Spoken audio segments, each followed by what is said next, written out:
दुअरा पर बाजेला बधाइया की घर सुहावन हो गईल। कोना कोना आजू जगमग करे घरे लक्ष्मी के आगमन हो गईल। कोना कोना आजू जगमग करे घरे लक्ष्मी के आगमन हो गईल। आज दौलतिया लुटावे मम्मी पापा सब खुशी खुशी देखने लेके जाता। आज दौलतिया लुटावे मम्मी पापा सब खुशी खुशी देखने लेके जाता। जौनी को की बेटिया जन्म लियो कोक आजू पावन हो गई। जौनी को की बेटिया जन्म लियो कोक आज पावन हो गई। कोना कोना आजू जगमग करे घरे लक्ष्मी के आगमन हो गई।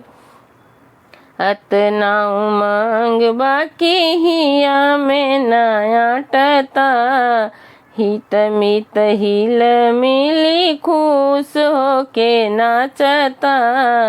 अतना उमंग बाकी हिया में नया टता हित मित हिल मिली खुश होके नाचता।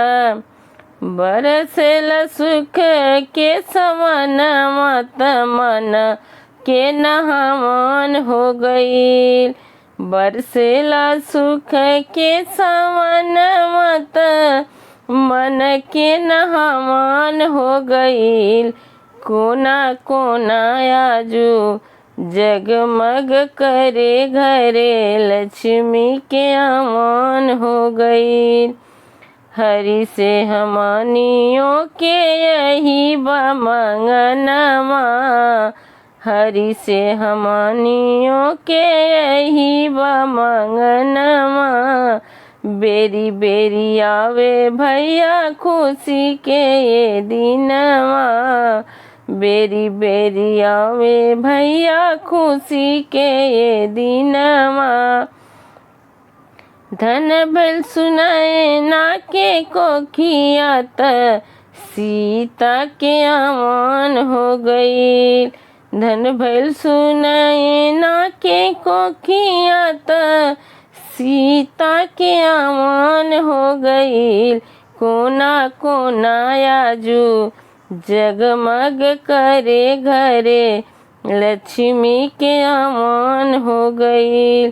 कोना कोना आजू जगमग करे घरे लक्ष्मी के आगमन हो गई।